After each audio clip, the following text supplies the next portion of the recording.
Tonight, the latest developments in the George Zimmerman murder trial.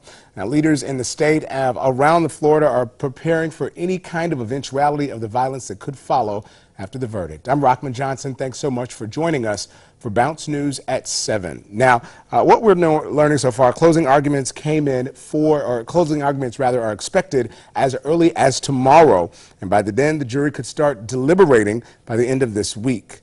Now, there's more on that, what happened at the Sanford Courthouse with Elizabeth Corridon. After consulting with counsel not to testify, Your Honor. George Zimmerman waived his right to testify in his own defense. Are you making that decision freely and voluntarily? Yes, Your Honor. Zimmerman's father was the last witness to take the stand for the defense. He told the court he listened to the 911 tape recorded during the fatal altercation between Zimmerman and Trayvon Martin and was asked if he recognized the voice heard screaming. I told him, absolutely, it's my son George. Before resting, the defense laid the final pieces of its argument that Zimmerman acted in self-defense the night he shot and killed Martin. Were the injuries on Mr. Zimmerman's back of his head consistent with someone doing this on cement?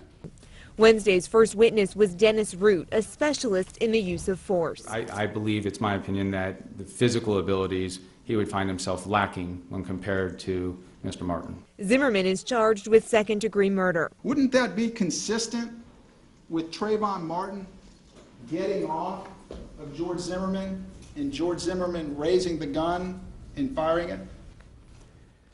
Well, when you talk about angles of anything, sir, it could be consistent with any kind of movement. We could say it could happen that way, it could happen another way. In other courtroom developments, the judge ruled she will not allow the jury to hear about text messages found on Martin's phone that could indicate he engaged in fights.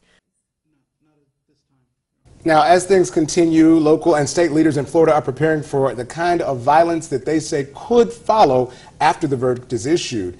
With that Zimmerman verdict. It's a very interesting topic, and we're trying to figure out what's going to happen with that. That's right, Rockman. And I first want to take you down to Broward County, Florida, and that's where deputies have created a public service announcement called Raise Your Voice and Not Your Hands. The sheriff there is asking if you have to protest, do it peacefully. And here in Tallahassee, the local NAACP chapter says they're ready to keep people calm, whatever the verdict may be. The NAACP has been responsive to these type of things for well over 100 years. I mean, that's how we were started in the wake of riots. So to that extent, we're pretty comfortable at how to be able to respond and how to help sue for peace and help restore, if a community back into harmony. In Rockman, tonight I got a statement from the Florida governor's office telling us they are in contact with law enforcement to make sure they have the resources they need to keep everyone safe. Now, of course, and Jade, I know you are out on the streets looking into this case. What are people saying? I know yesterday there was a meeting in Tallahassee, and it was just a community meeting.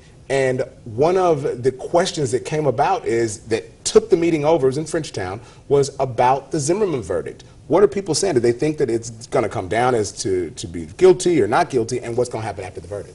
Well, Rockman, it's really a mixed bag. I've talked to people on the streets today, and they have told me some people say he's innocent, some people say he's guilty, and another man I spoke with says the charges should be dropped down to manslaughter. So it's just a really mixed bag, and people are anxious to find out what's going to happen. So even after that, though, are they saying that there could be rioting? Because that was one of the things the police chief said. I mean, in your story where you really went in depth and found out, they were saying use your voice and not your fists. Are people saying that they would take to the streets if the verdict is not guilty? Here locally, the NAACP told me that they're not really expecting anything violent to happen. It's more of a concern down in Broward County, Sanford area. Well, I know we are going to be watching this story closely. RJ Balexa, you stay on top of everything going on. Thanks so much for working this out for us. Thank you so much, Rockman.